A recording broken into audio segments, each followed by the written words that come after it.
the framework is not strong enough, and also there's no enforcement yet. That's why it's not feasible and it's not implementable. This is the first challenge.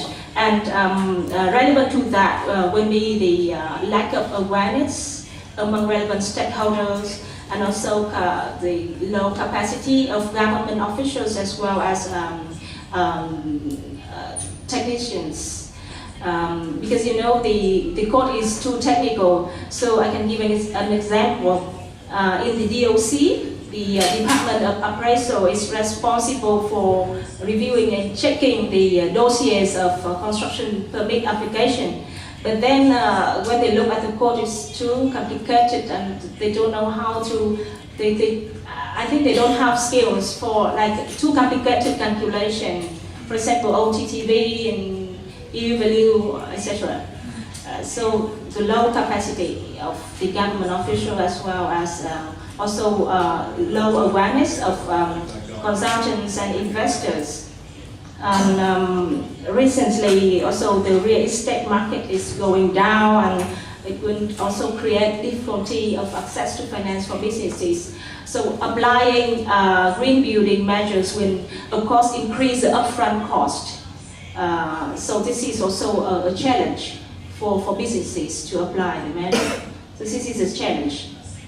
And talking about opportunity, I see only like two main opportunities. The first one is we have the serious attention of the government recently on this on the legal framework for the energy efficiency and also later on for green building. And the second one is because of the energy pricing, the electric price is rapidly increased. So it may create inspiration for investors and or developers to apply green building measures in the future. Thanks. Yes. Thank you very much. Perfectly 5 minutes. So I want the others to keep that. And I would like to hand over to Remco van Stappenhoef, or Hoef, who maybe put a bit more light on the, let's say, economical and financial framework of the implementation of green housing, but who has as well, from I think from the side of practice, already an inside view on what we've heard about the regulation and the enforcement. Mr. Remco. Yes, well, thank you very much. Good morning, everybody. My name is Remco van Stappenhoef. I am the project manager of MeetBiz Vietnam. MeetBiz Vietnam stands for Mainstreaming Energy Efficiency Through Business Innovation Support. We are a project funded by the European Commission and part of a wider program called Switch Asia, where the EU tries to support Asia in switching Asia into more sustainable production and consumption. So we, from the MeetBiz point of view, what we do is we actually work together with local technology suppliers to build a supply chain and a commercial market towards SMEs. Our focus is more to focus on urban-based SMEs, and that they start to become more sustainable in their production. I also talk about mainstreaming, so that's more like standardizing. So we focus a little bit more on the easily plug-and-play kind of products. So that's a little bit in short about our project. We started in 2009 and we will end next year.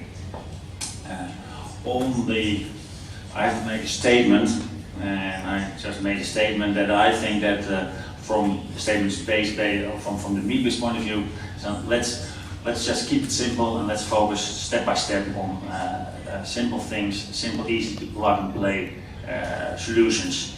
I think there's a lot of projects and initiatives on more policy making, long-term views, and I think that's very good and very essential. But from the MeetBiz point of view, we think that for now, focusing on small, easily implementable solutions is the good thing to do right now. Also, when I look at it, what are the challenges? I think you listed many challenges. We see a lot of challenges here in Vietnam, but we would not be here if we would not see also some opportunities.